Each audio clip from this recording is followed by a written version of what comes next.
Chapter 26. "You haven't touched your breakfast," Odette said. Kai's head moved from the device to the plate right in front of him. He felt a short crack in his neck because he hadn't moved in a while.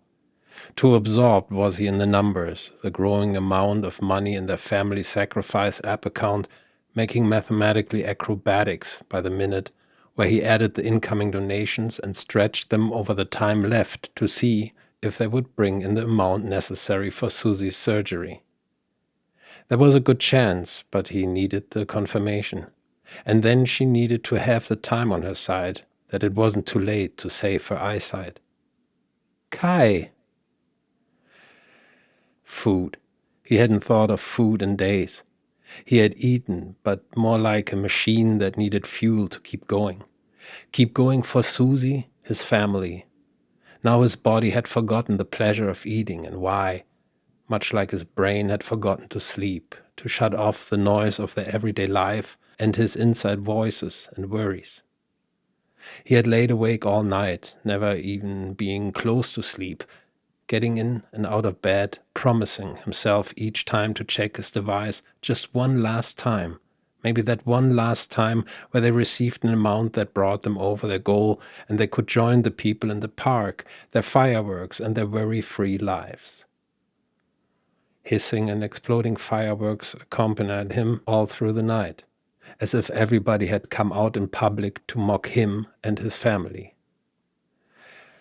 Right now they could hear the wild fireworks in the neighborhood, although all windows were closed. The fireworks outside were like crickets in the desert, only amplifying and emphasizing the deadly quiet inside the house. Their home had nothing of the party mood happening around them. It seemed like someone or something had sucked the celebratory spirit out of their four walls. "You have to eat," she said. "I know." At least Susie could sleep. They had let her play as long as she wanted, to get her mind off of her situation, to let her have the one healthy valve for their thoughts and emotions children have. Play. Eventually she had fallen asleep on the couch in the living room, and that's where she still was, covered with the warm blanket Odette had tucked her in as soon she was out. Nothing could wake her up. Even as a baby, it took her quite a while to fall asleep, but when she did, they could vacuum the house, he could work the saw in the shop, nothing would wake up their Susie. "What about the egg sandwich? You like eggs?" His eyes felt dry, and they burned, as if it wasn't too little sleep, but too much reality that had penetrated them over a long time. Maybe that was the only reason for sleep, to get away from it all. He could take a shower, or he could not. It didn't matter. He cleared his throat. "Now I know why today is a public holiday." Kai looked up at Odette when she didn't respond right away. Her hair was not done, and he was sure she also hadn't gotten good sleep last night. "Why?" she asked, and picked up her cup of coffee for the first time. Laughter from a group of people walking by in the park pierced through the walls and windows and lingered over their dinner table like a tombstone over a grave. Time had become a strange beast, especially over the last 48 hours, almost immeasurable, untenable, an ever-morphing blob without any contour, color, or character, a brutal and merciless dementia version of time. "I wish it would be 2:12 p.m. now, and it would be over, just over, this waiting, this never-ending wait. You want to lay down, and I laid down all night last night. I laid down all my life. I'm sorry." "It's okay." Kai wished he didn't see her tired attempt to smile. On the couch, Susie sighed and turned around. Kai let his head rest in his hands with the elbows on the table. With his palms he rubbed his eyes to ease the burning, the dryness and the tears he hadn't cried. For a moment this felt good. A fine reason not to peer at the sacrifice app, the total amount, the time left, the time that went by too fast, although every minute felt like an hour, a dysfunctional relationship between the future and the present, like a race between a turtle and a hare, with Kai's heartbeat in both of them. He stood up. Without looking at Odette, he said, "I have to check something in the shop." "Sure." He turned around, robotic. His eyes on his daughter, he went to the door, got his slippers on, opened the door, and stepped out. The gray sky hovered unusually low over him, the billowing clouds drifting by in a wind he couldn't feel down here. It smelled like more heavy wet snow would come, or at least a cold rain. A cold rain. He could take that now. Heavy cold raindrops hitting his face, he imagined. That would have felt right at a time when nothing else did.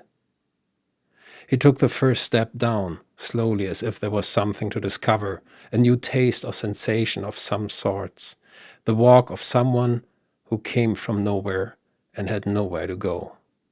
16 steps in total, and each step he took fully in, rested his weight and existence on each of them.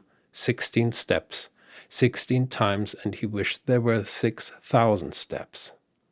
Firecrackers exploded nearby like machine gun fire, and by their continuous barrage he knew they had many of them. The whiff of gunpowder found his nose, a smell he always had liked. He wasn't sure about that anymore. A bottle rocket seared into the sky, and by his perception should have been swallowed by the clouds, but it detonated well underneath them into a sparkling rain. The sound of music and people came from 2 houses down the street. Somebody played with the volume button of a D9 hooked up to loudspeakers. Then the music jumped between 2 songs, a few seconds of a woman singing, a few seconds of a guy more screaming than singing, back and forth. His hand still held the rail, although he already stood on the bottom of the stairs for a while now. Like an old man, he thought, looking into the sky for a bird or a memory. He went into the shop with its musty smell of wood, old furniture, and used clothes.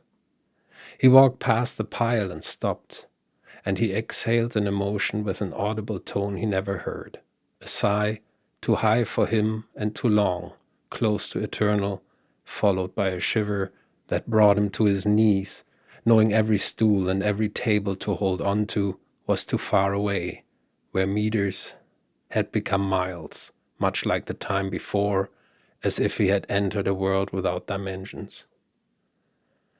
The 2x4 he had to buy when the old one split still leaned against the workbench, untouched since that day. Sawdust milled in the light that came in from the dirty window that blurred everything outside. But he could see every dust speck sloshing around in front of him, smelling the dead wood particles, smelling the projects of the past, the living room shelf, and the neighbor's kitchen door. Kneeling on the ground in the dust as low as he could sink, dwarfed to a height of a child, it felt so appropriate he couldn't imagine ever getting up again. The high shelves towering in front of him like the exaggerated walls of a castle in a fantasy film, the distant ceiling unreachable. His fingertips felt the sand and sawdust on the cement floor. Maybe he wasn't kneeling after all. Maybe the cement had softened and he had sunken in up to his waist in quicksand. Swallowed, came to his mind. That's how he felt, half digested, half dead. "Kai," he heard Odette saying behind him, her steps as she closed in. "Kai, Kai, Kai." And she knelt down beside him, wrapping her arms around him, pulling him in so his head rested on her soft shoulder, taking in all the tears he hadn't cried.